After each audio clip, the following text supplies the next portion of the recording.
Where's the book? Where'd it go? There it is. Come on. We're going to read Make Way for Ducklings. Jake and I are. Come on, Jake, have a seat. It's one of Jake's favorite books. It's very long. It's by Robert McCloskey, and it was a Caldecott Medal winner. Mr. and Miss Mallard were looking for a place to live, but every time Mr. Mallard saw what looked like a nice place, Miss Mallard said that it was no good.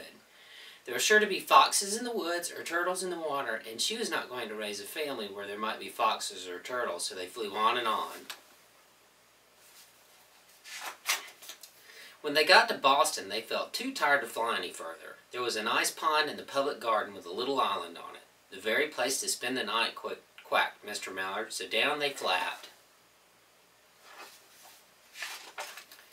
Next morning they fished for their breakfast in the mud at the bottom of the pond, but they didn't find much.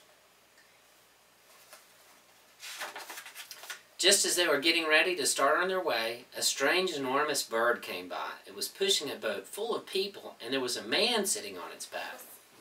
"Good morning," quacked Mr. Mallard, being polite.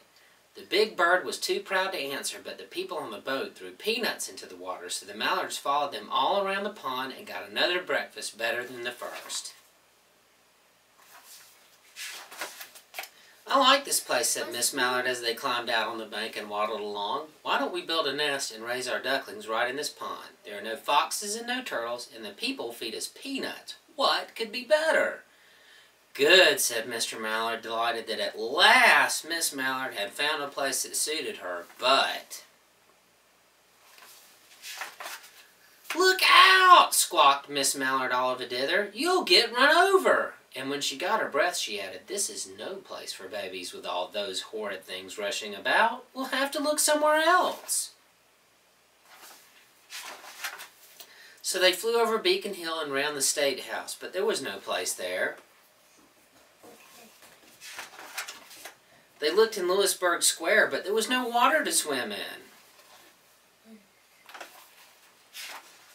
They flew over the Charles River. "This is better," quacked Mr. Mallard. "That island looks like a nice quiet place, and it's only a little way from the public garden." "Yes," said Miss Mallard, remembering the peanuts. "That looks like just the right place to hatch ducklings." So they chose a cozy spot among the bushes near the water and settled down to build their nest, and only just in time, for now they were beginning to molt. All their old wing feathers started to drop out, and they would not be able to fly again until the new ones came in. But of course they could swim, and one day they swam over to the park on the riverbank, and there they met a policeman called Michael. Michael fed them peanuts, and after that, the Mallards called on Michael every day. It's a duck. He likes the ducks. After Miss Mallard had laid 8 eggs in the nest, she couldn't go visit Michael anymore because she had to sit on the eggs to keep them warm. She moved off the nest only to get a drink of water, or to have her lunch, or to count the eggs and make sure they were all there. One day the ducklings hatched out. First came Jack, then Cack, and then Lack, then Mack, and Knack, and Whack, and Pack, and Quack. Mr. and Miss Mallard were bursting with pride. It was great responsibility taking care of so many ducklings, and it kept them very busy.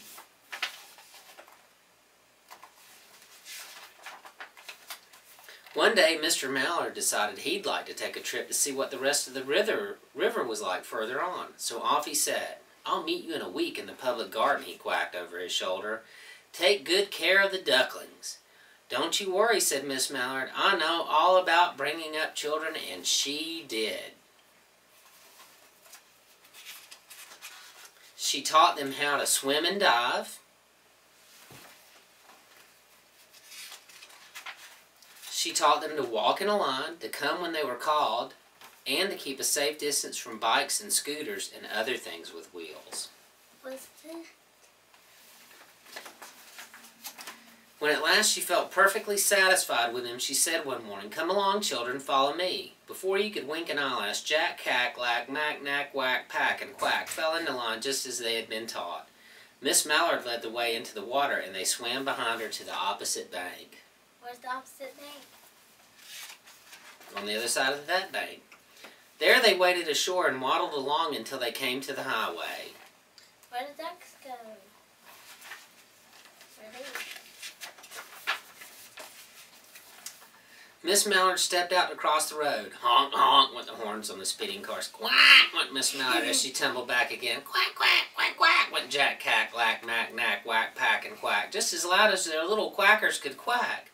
The cars kept speeding by and honking, and Miss Mallard and the ducklings kept right on quack, quack, quacking. Where's the ducks? They made such a noise that Michael came running, waving his arms and blowing his whistle. Tweet! He planted himself in the center of the road, raised one hand to stop the traffic, and then beckoned with the other the way policemen do for Miss Mallard to cross over. Where did ducks go? As soon as Miss Mallard and the ducklings were safe on the other side and on their way down Mount Vernon Street, Michael rushed back to his police booth. Where's the police booth? He called Clancy at headquarters and said, "There's a family of ducks walking down the street." Clancy said, "Family of what?" "Ducks," yelled Michael. "Send a police car, quick!" That's probably more like a Jersey accent. Sorry, Boston people.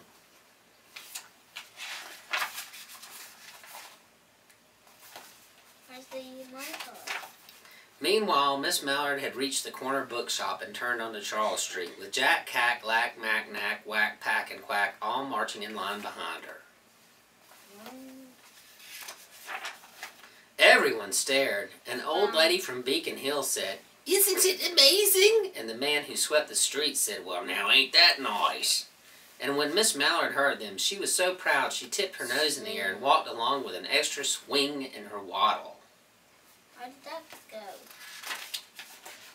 When they came to the corner of Beacon Street, there was the police car with 4 policemen that Clancy had sent from headquarters. The policemen held back the traffic so Miss Mallard and the ducklings could march across the street. Are they marching across? Right on into the public garden. Where is that?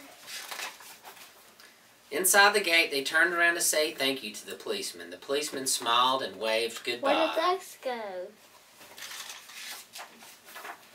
When they reached the pond and swam across the little island, there was Mr. Mallard waiting for them just as he had promised. He said he promised. The ducklings liked the new island so much that they decided to live there. All day long they follow the swan boat and eat peanuts. Where did ducks go? And when night falls, they swim to their little Where did island ducks go? and go to sleep. The end.